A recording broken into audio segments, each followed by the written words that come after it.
Well, this ought to teach me to open my big mouth. When I reviewed Aliens Colonial Marines and bashed it for being a mindless shooter devoid of any real tension or connection to the Alien series, I said that if the developers knew their asses from their elbows, they'd try making a proper survival horror Alien game based around running and hiding. Well, it looks like Sega saw my video and said, well, fuck you, little Jimmy, if that is your real name. Fine then, we'll make your run and hide Alien game. That'll fucking shut you up, won't it? Phew. I've got to piss off Sega more often. Welcome back, this is part 14 of What Happened to the Alien and Predator series. Alien Isolation, the new survival horror alien video game by the Creative Assembly. You play as Amanda Ripley, the daughter of Alan Ripley, who was briefly mentioned in Aliens. Set 15 years after the first film, Amanda receives a call from the Seegson Corporation, who have found the missing Nostromo's flight recorder.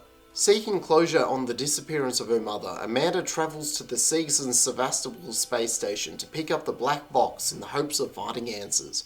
However, upon arriving, Amanda finds that the space station is in complete disarray as a lone alien is stalking the ship. Unarmed and underprepared, Amanda must try to sneak her way through the station while evading the ever-present alien threat. Sevastopol Station is a great location. Seegson is like the generic brand version of Weyland-Yutani. You know how you can buy Weet-Bix or you can buy wheat biscuits? Yeah, that's Seegson. They're the knockoff version.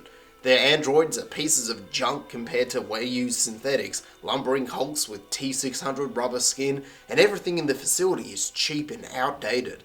And that does really well to match the 1970s aesthetic of the first Alien film. See, Alien was kind of low budget, so a lot of the props in the film were slapped together out of everyday objects that were available at the time.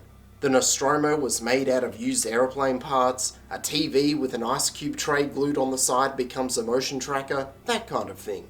Well, they've carried over this kit-bashing design philosophy into the game. The save points are obviously just payphones, the motion tracker has a phone cord hanging off it. If anything, they've gone too far. This game has reel-to-reel tape decks and cassette players, but even the first Alien didn't have bloody tape in it. It's a great look, not just because it matches the film, but it's just a great art style.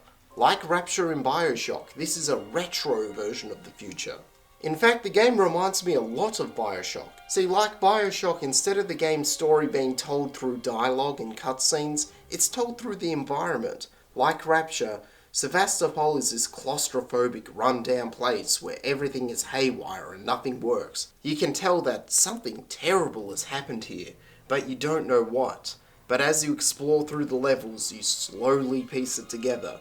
Yes, there's audio logs around the place, but it's the little details in the environment that really clue you into what happened. When you find a dead body behind a locked door, but the air vent behind it has been broken through, you don't actually need to see what happened. You can piece it together. The other game it reminds me of in terms of its level design is Metroid Prime. Most games will either shepherd you through a linear succession of hallways with no freedom off the beaten path, or they'll throw you into a big empty paddock with nothing to interact with under the guise of being open world. Metroid Prime, and by extension Alien Isolation, have my favourite kind of level design.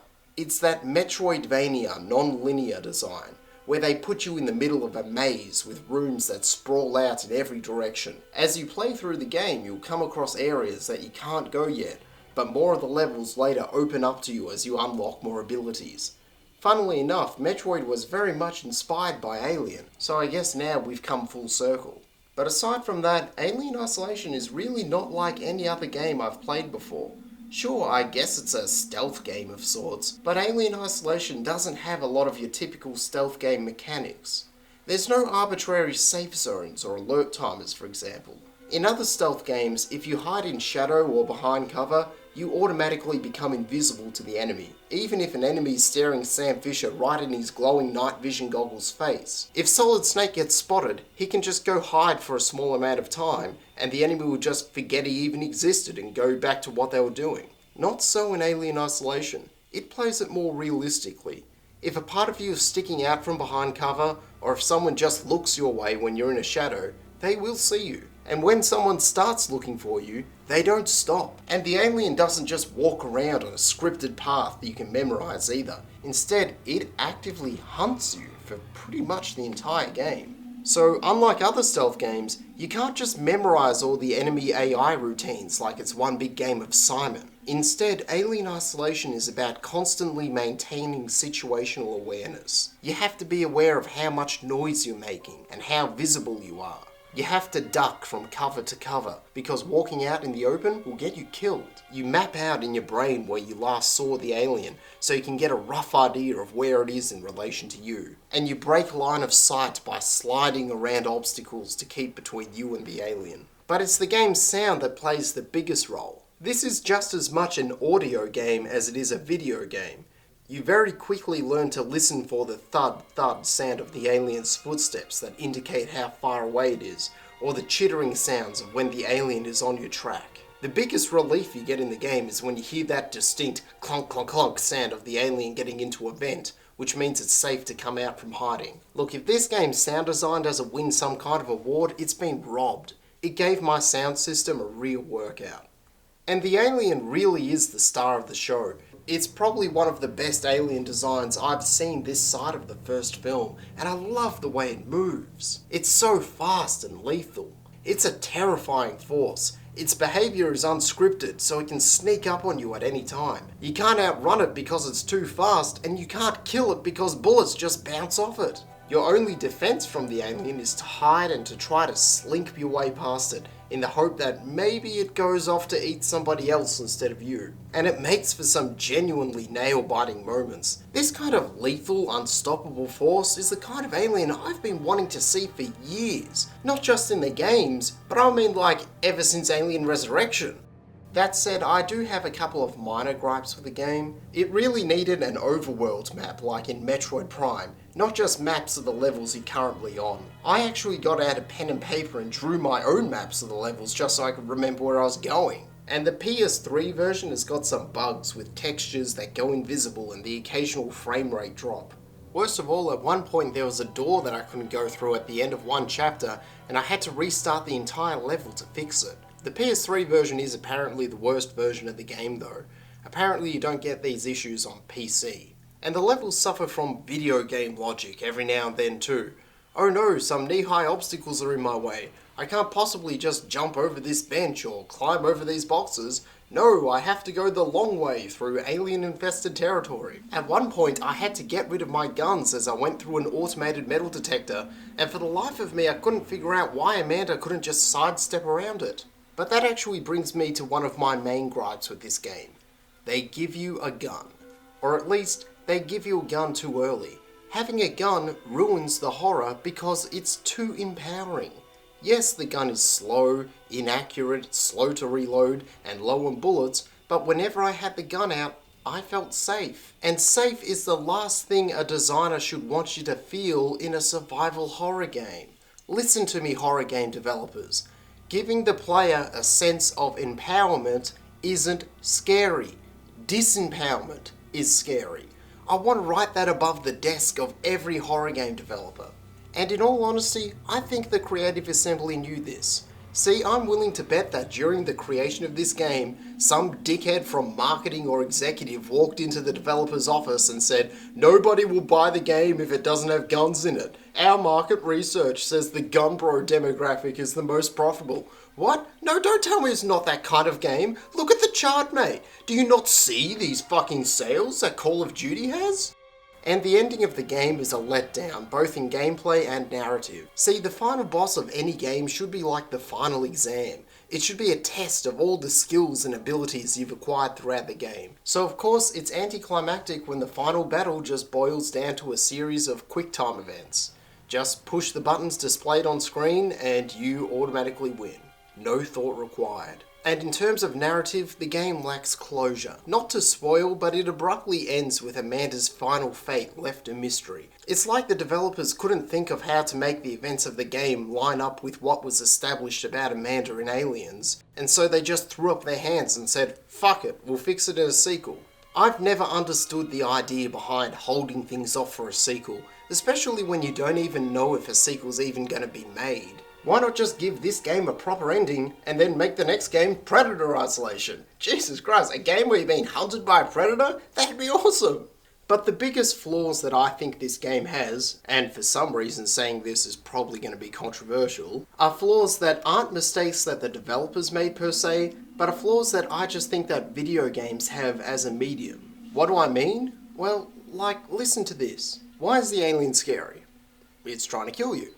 Okay, but what happens in a video game when you die? Well, you respawn, don't you? It's hard to be scared of death when you are effectively immortal, and as a result, the game becomes less like an adaptation of Alien and more like an adaptation of Edge of Tomorrow. Now, Alien Isolation tries to solve this problem like many horror games have, by making it that when you die, you lose progress. See, there's no autosave in the game, so when you die, you might lose 10 minutes worth of progress. Now, on one hand, this works. Now you're scared of the alien, not because you'll die, but because you'll lose your last 10 minutes worth of work. But on the other hand, now when you die, it's frustrating because you have to play the same part of the game over and over and over again. So it's a catch-22. You can make the game scary but frustrating, or not frustrating but not scary. So this isn't something that I think the developers screwed up. It's just the nature of video games. Also, there's the problem with pacing. Pacing is one of the most important aspects of storytelling, and it's something that can be tightly controlled in, say, film or TV, but not so much in video games. Don't get me wrong, the game does pace itself about as well as video games can. Just like how the first 40 minutes of Alien doesn't show the monster, likewise the first few levels of this game hold off the big chap's reveal. But that doesn't change the fact that when you put the player in control, they can fuck around doing things that aren't relevant to the plot and drag the narrative down to a halt. See, I'm the kind of gamer that when I play Zelda and I enter a room, I have to smash every single vase in there to collect every single rupee. So upon entering a room in Alien Isolation, the first thing I do is look in every box and under every table for audio logs, ID tags and crafting items. I'd walk into rooms and not even pay attention to the narrative moments and set pieces because I'm just fucking around looking for collectibles. And the plot of the game gets lost amongst these parts where you're just walking around the station collecting doohickeys and opening doors. Like, if this was a movie, you wouldn't need to show Amanda walking from one side of the station to another collecting shit and doing side quests. You'd just cut straight to it. You'd edit that right out. But you can't do that in a video game. But again, it's not something that I think the developers screwed up, because what's the alternative? Remove the player's interactivity? No way, that's the whole point of video games. But you know, that's enough nitpicking, because I think overall this is a really great game. The fact that this game even exists is a really good sign for the game industry as a whole. See, we're living in a time where the video game industry is marginalising niche genres. AAA publishers today go on about how survival horror is dead, and instead only want to focus on generic first-person shooters. We're living in a time when a AAA game means getting a plotless, linear campaign you can smash through in 4 hours, because all the effort was put into the multiplayer mode. We're in a time where movie tie-in games are synonymous with shovelware. We're in a time where content is routinely cut out of games to be sold back to us as DLC, sometimes when that content is already on the disc, just to get us to pay twice for something that should have always been in the game. And yet here we have a AAA game that is a full-on survival horror movie tie-in that has a 20-hour expansive story-driven single-player campaign with no tacked on microtransactions, FTP, DRM or any other bullshit. And even the DLC is actual additional content. I mean, did the planets align for this to happen? This is something that's all too rare today. This is a great game. It's easily the best rendition of the Alien series in a game I've ever seen. Is it better than Colonial Marines? Yeah, but a punch in the nuts is better than Colonial Marines. This is just a great game in its own right. Good job, CA, you've done well. Just get rid of the guns and give the game a proper ending next time, and I think you're all set.